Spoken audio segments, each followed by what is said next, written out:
Hi, we're going to look at two more examples of one-sided limits from equations. So we've got two different examples here that seem sort of similar. We've both got rational expressions, so fractions with denominators involving polynomials here. And we're asked about limits where x is approaching that value that would make the denominator 0. So that would be where the limits are interesting. And then we've got a couple different sides here. So these look like pretty similar problems, but one of these is actually significantly easier than the other one. So we're going to look at both of these. One relevant thing here is thinking about this theorem about one-sided limits and how those relate to an overall limit. So I sometimes call that the one-sided limit theorem. So for this first one, we might think about trying to use that theorem and think about, all right, if we're asked about the limit as x approaches 3 from the left, I might start by thinking about the overall limit as x approaches 3 from both sides of this function. And we obviously cannot just plug in x equals 3. That's not really what it's asking about anyway, but sometimes we can get away with that substitution shortcut. We can't here, though, because that would make the denominator 0. So that doesn't mean that the limit doesn't exist. It just means we can't use that shortcut to find the limit. But you might notice that on this particular problem, the numerator factors. And so we could rewrite this as x plus 3 times x minus 3 on the numerator. And then the denominator is just x minus 3. And so we have a common factor that we can cancel. And remembering that the overall function and this version that I'm going to get after I do some canceling are not really the same, but I have two functions that agree at all but one point. That's my little abbreviation for functions that agree at all but one point. So I can now use the limit as x approaches 3 of x plus 3. And that's just a polynomial function, a nice, well-behaved function. It doesn't do anything strange as x approaches 3. So we can use a substitution shortcut there, and we get 3 plus 3, or 6. So I used a substitution shortcut for polynomial functions to finish. All right, so this one here, I found the overall limit as x approaches 3 is 6. And so the one-sided limit theorem tells me that the limit of this original function that I was looking at here is also 6. So one important idea there is that this theorem about one-sided limits and overall limits connects those two ideas. So it allows you to use a lot of other theorems, like the theorem about functions that agree at all but one point and substitution shortcut theorems. It allows you to use those limits, when you're doing those for overall, to evaluate these limits that are one-sided limits. For this second one, we don't quite get the same cancellations. It's sort of tempting. See this x minus 2 and this x minus 2 here. And so you might think about canceling that. But the issue is that the numerator has these absolute value bars. So I have to be a little bit careful about that.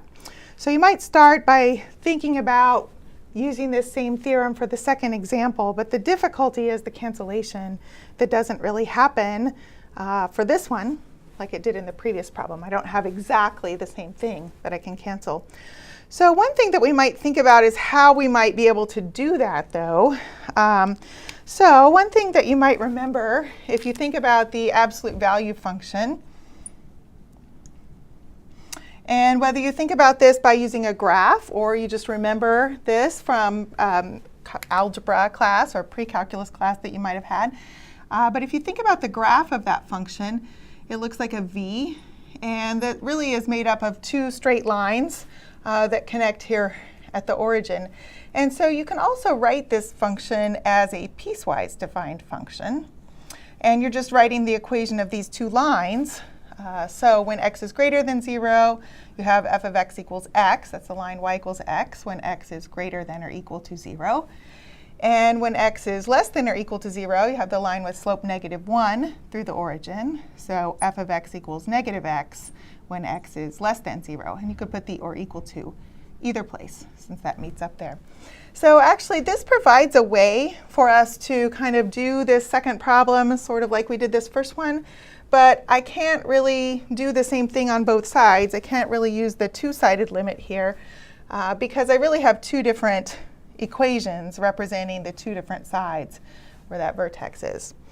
Okay, so for this one, I'm going to just be using the one-sided limit, but I am going to try to get some cancellations that I could do here and use some substitution shortcut to finish that. All right, so for this one, instead of just the absolute value of x here, I have the absolute value of x minus 2. But at 2 is the place where this quantity inside that absolute value function changes sign.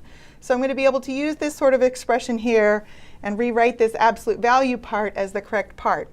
You want to be careful about which side you're doing that on, though. So this is on the side of x where x is greater than 2, a little bit greater than 2. And so when I put in x values a little bit greater than 2, this expression inside the absolute value functions will be positive. So we're on the positive side of that absolute value function. So we're going to just be using this part of that absolute value function to evaluate this part. OK, so when x is greater than 2, this is equal to the limit as x approaches 2 from the right, remembering that x is greater than 2. That's what that's telling us. And we can rewrite that. I'm going to leave this x out front as the same. And then this expression here, this absolute value function here, is saying that when we're on the right side of that absolute value function, you just put numbers in and the absolute value doesn't change anything. So on the right side, this is just x minus 2. And then we've got x minus 2 on the denominator. Because x is greater than 2, I can just replace that. And then these do cancel. And so I can use that all but one point theorem again. And so I can get the limit as x approaches 2 from the right. These do cancel. And I'm just left with the x. And that limit is 2. Now, when I'm on the left side of x equals 2, over here, we started out by looking at the right side of x equals 2. But when I'm on the left side of x equals 2, I'm going to have to be a little bit more careful. So I'm going to look at that one right below this. The limit as x approaches 2 from the left of the same function. OK, so here, I'm on the left side of x equals 2, where x is less than 2. And so I've got to be a little bit careful about which part of this piecewise definition I use for that. I'm going to be using this part where the inputs here are going to be negative inside that absolute value function. So the absolute value function will change the sign on that. So for this part, limit as x approaches 2 from the left, where x is less than 2, I'm going to have x. And then this part here will be negative the quantity x minus 2. Just using this piecewise definition over here. OK, and that's when x is less than 2. So when I do that, I also get some cancellation here, but notice I'm left with this negative sign when I get that cancellation. So I'm using that functions that agree at all but one point theorem again. And here I have the limit as x approaches 2 from the left. And then I have the x that's there. And then this reduction here, I get negative 1 times negative 1. So when I do that limit and do a substitution shortcut here, notice that we get 2 times negative 1. So I get negative 2. All right, so the limits from each side are different, which means we weren't really asked about that for this problem, but which means, if I look at this theorem here, that if the limits from the two sides are different, then this overall limit is not going to be either of those. That limit from both sides would not exist.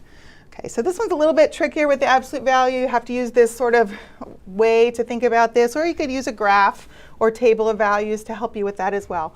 But this is different from each side. I have to be a little bit careful I don't get exactly the same cancellation as I did in the first one.